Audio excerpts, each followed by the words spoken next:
Hello everyone, and welcome to the next dungeon in my samurai video series.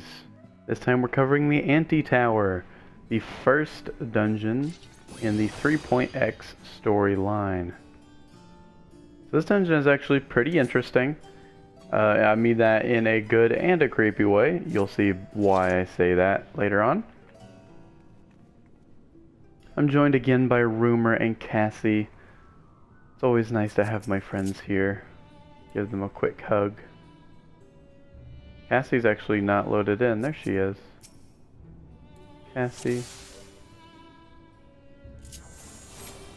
So, Cassie, if you've been paying attention to my videos, is usually a Lala, but she's actually a kitty. I don't know how long she'll be a kitty, because I know how much she loves Lalas, but we'll see.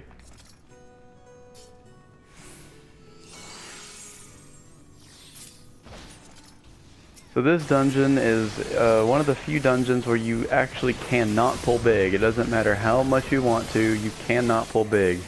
Because the entire dungeon is segmented, basically. Which means, like, if you see right there is a broken bridge, we can't progress any further. So we have to kill just these 3 enemies. And then after that, we'll be able to progress further.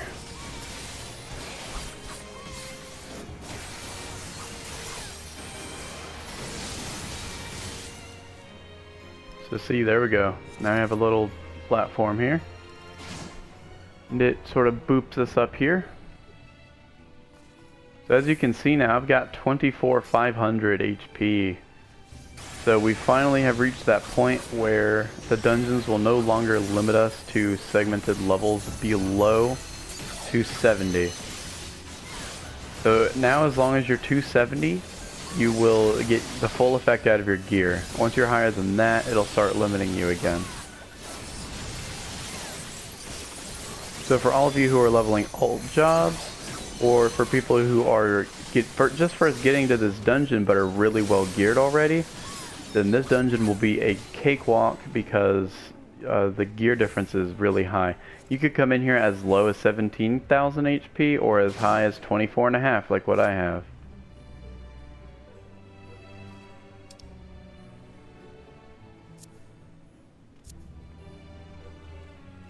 So Cassie is saying, just as a tip, don't try to cast Malefic on your tank. For those of you who don't know, Malefic is the damage dealing ability that Astrologian has for a single target. She was using the wrong ability on her tank, basically.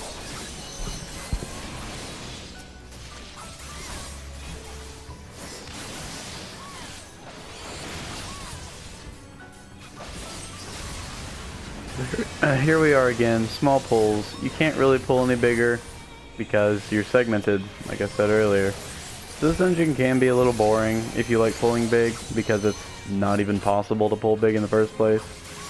But I mean, it's whatever. It just means that you can take this dungeon really slowly, really relaxed. It can be kind of a relaxing experience of sorts. Pretty cool.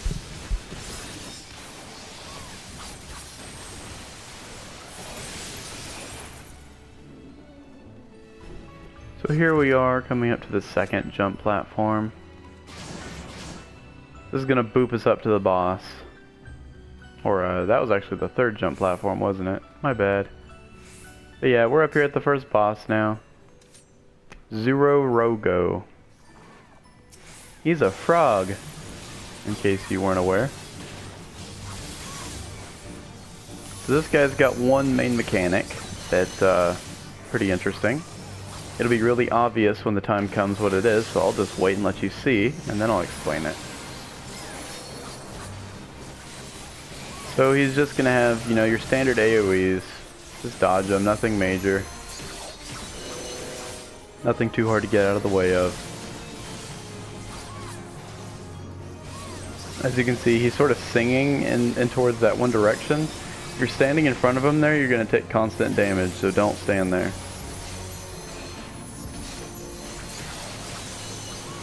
Alright, so right after Water Bomb here, he's going to use his ability. Should be. Yeah, here it is. He's going to go to the center of the room, and he's going to start the toad choir, basically. And he's going to have these two ads, the Pirogo choir toads. You want to kill them immediately. Basically what that does is it turns two random people, and that can be anyone. It can be the tank, the DPS, the healer. Doesn't matter. Any of the four of you can be targeted. And every time he uses that mechanic, two people will be targeted, and those people will be turned into frogs. You can still move around when you're in frog form, but you can't do damage. So you can dodge mechanics, but you're still going to be taking that damage. And there is constant damage that you're taking from those frogs. So you need to kill them ASAP. So yeah, that was the first boss. Pretty simple. Now we're sort of rocketing away to the next area in the dungeon. The lower reaches. This area is pretty interesting. It's got like these little staircases here that lead to a little circle platform, and you do that all the way down to the boss. You can pull a bit bigger here, but you still can't pull all that big. I mean, you can only pull 2 sections. Still really easy to manage. So right here we have these homunculus, maybe that's how you say that. So they're basically fire sprites. They do have an AoE conal attack though that you can dodge, not too hard to dodge. These Charlayan mimics are also in here. They just do auto attack damage, I'm pretty sure. Then you also have the doorkeepers, the Spriggan doorkeepers, which are already dead. They also have a conal AoE.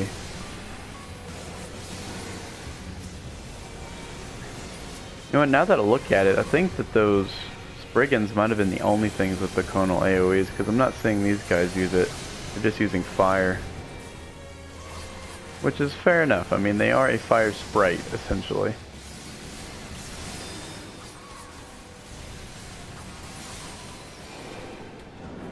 So after you kill them, the pathway appears down here. And now we're at the second group.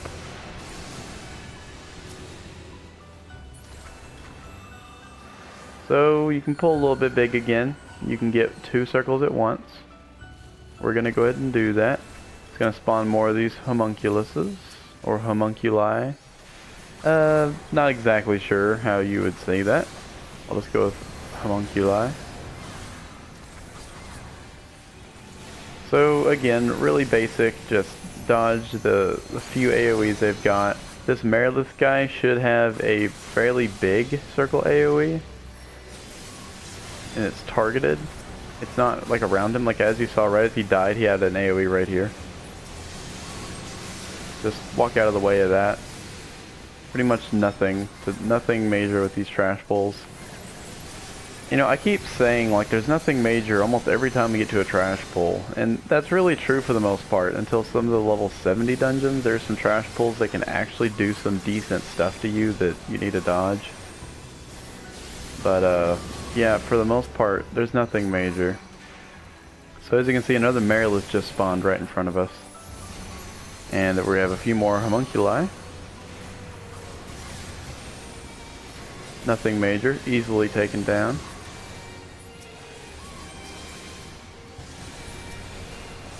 Wow, I like how that guy had like basically 0 health. Oh well.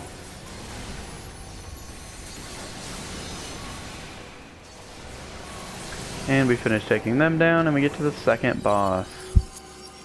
Ziggy. Ziggy the Spriggan. So this boss is a bit interesting.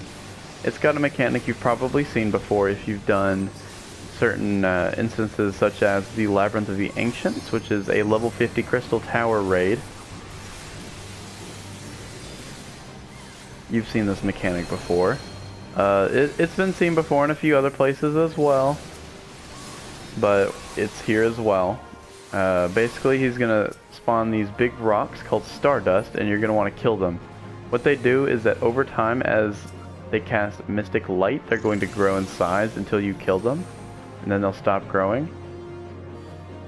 Eventually, if you don't kill any of them, they will cover the entire arena, and that's definitely not a good thing.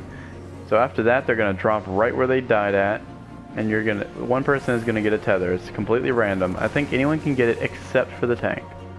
So what you want to do is stand behind the rock so that the tether goes through the rock, and then he'll blow up both the rocks and you'll take no damage. Now if you are not behind a rock when he attacks, you're going to take heavy damage. So it's pretty important that you get behind those rocks, and also that your tank positions him in such a way so that he isn't inside of a rock, because that would also be a problem. So here he is doing it again. We're just going to kill him. Really easy.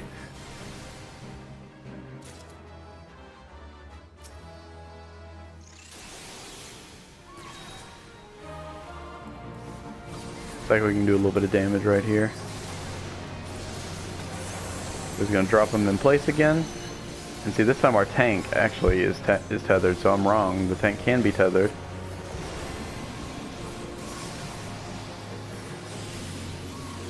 So, you know, while he's using this tether attack, he can't move. So, like right there, he moved across there, but then he used the tether attack afterwards. So while he's attacking with the tether, he's not going to be moving. That's good to know, I guess. But yeah, that's basically the only main mechanic for that guy, so that's nothing major. Hey, I rolled a 99. That doesn't happen very often.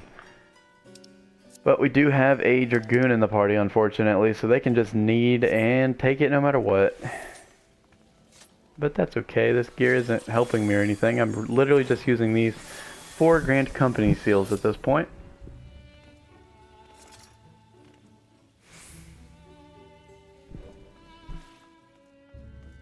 Alright, and here we are. The last stretch here before the final boss. There's the final boss. We're here in this really long hallway. So in this stage of the dungeon, you actually can pull really big. You can pull really, really big, and that is what Rumor is probably doing. Because it's actually not very hard to do so. I remember doing this dungeon not too long ago on Warrior, and I could actually completely tank this without getting healed at all. I actually asked the healer not to heal me because I wanted to test my self-healing abilities. And Warrior has quite a few self-healing abilities if you use them correctly. And they can be really powerful and really help you too.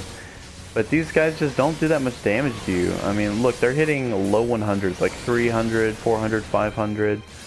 And on someone that has like 36,000 health like he has, that's not anything.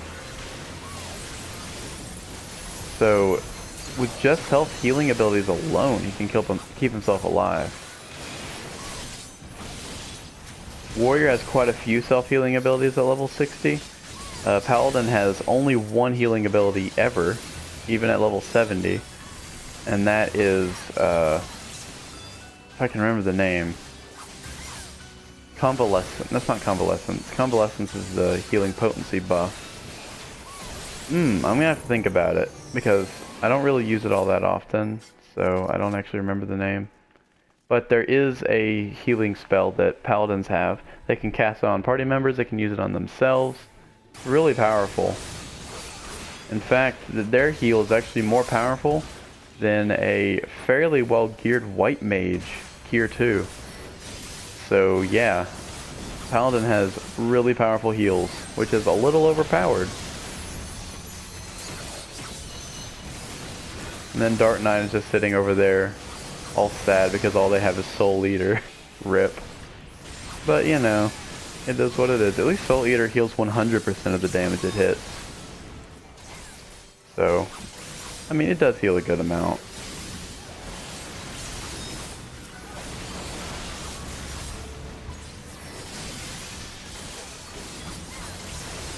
You know, I'm actually having a hard time remembering that skill name. I'm not sure why, but I am. Well, I guess I'll just have to take my word for it. There's a level, I think it's 58 is when you get that ability on Paladin, and it's a self-heal. But it's not only a self-heal, it's a targeted heal basically, so you can use it on yourself or on a party member. Maybe if I ever make a Paladin series, I can cover that. But right now I'm already making a Warrior series, so if I start another Final Fantasy Dungeon series, it'll probably be for a healer, so I can cover all the bases, you know? Although, what healer would I do? Not entirely sure. I'm almost tempted to do Scholar, because I don't see a lot of Scholar video guides out there. And Scholar is a class I'm actually just recently getting into. I've played a lot of Astrologian. At one point it was my main. It's currently Cassie's main. It used to be my main a long time ago. But I sort of fell away from that. I moved on to other things. Also White Mage I'm currently playing and really enjoying quite a lot. But Scholar, I don't even have it 70 yet. In fact, I'm still leveling it. It's like level 61, I believe? 61 or 62.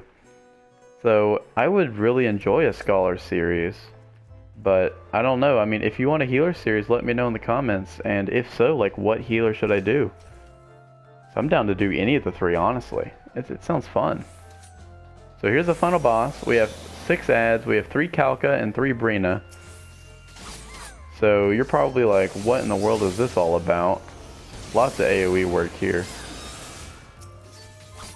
So yeah, there's just these 6 dolls, and you just need to kill them. They're really easy to kill. They have really low health.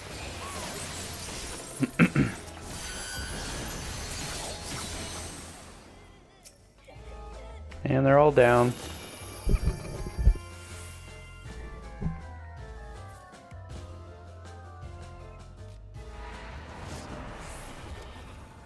And yep, that just happened. Now it's one giant metal creepy doll. A lot of people really don't like this dungeon because of how creepy it is. Dang it. Yeah, that happens sometimes. There's no timer on that, but basically the mechanic I just got is a confusion mechanic. It'll target a random person with an eye icon over their head. And what that means is the boss is going to target you, and you need to look away when it goes off. But there's no timer and there's no flex timer. What I mean by flex timer is like sometimes it'll pulse like 3 or 4 times and then go off. So you don't actually know when it's going to go off, so my timing was bad. I should have just turned around and stayed turned around. Now the mechanic we're in is we're going to have a Calca and Brina. I call it the Dollhouse Mechanic, and that's basically what it is. And it says, welcome to the Dollhouse on your screen. What it does is it targets first the 2 DPS, and it's going to put one of them in Calca and one of them in Brina, and they're just going to dance around the room. You have no control over it. Basically, you want your tank and healer to break the DPS out, and then later on, Calca Brina is going to do that attack again, except they're going to target the opposite people. So they're going to target the tank and healer next time. Alright, he has that mechanic, so you just want to not be next to him. There you go. So yeah, this boss is actually really easy. As you can see, they're almost dead. And dead. That was pretty simple. So, like I said in the previous video, actually, my previous dungeon, this dungeon can drop 2 different minions. It can drop a Calca minion and a Brina minion. They are both pretty cool looking, but unfortunately I've never been able to get one for myself. I've seen them drop like a dozen times, and every time someone beats me, they get a higher roll. So maybe one day I'll get those minions, but not for a while. Seems like every single time I do actually get those to drop, someone just rolls higher. So that's just RNG for you. I tend to have pretty bad RNG. Not all the time. Sometimes it's good. Sometimes it's really good, but the majority of the time it is god-awful. But that's just how it is. We have no control over our RNG, and that's just what it is. So with that, that is the end of the Antitower. And next time, we will be covering the Lost City of Antitower hard mode. The Lost City of Antitower is another level 50 A Realm Reborn dungeon that has received a hard mode, along with Hullbreaker Isle, also in A Realm Reborn level 50 dungeon. The Great Gooba Library you'll recognize I actually made a video for a while back. Should be right here. So there's a hard mode for that dungeon. It's pretty interesting. Then you have Balzar's Wall and a hard mode for Sohm All, which these 2 dungeons, Balzar's Wall and Sohm All Hard, are 2 of my favorite in the game. So I'm really looking forward to getting to these 2 right here. And then after that, Stormblood dungeons. 61 to the current 4.2 dungeons, which are the most relevant. But yeah, with that, that's the end of this video. So thank you all very much for watching, and I will hopefully see you in the next video. Take care.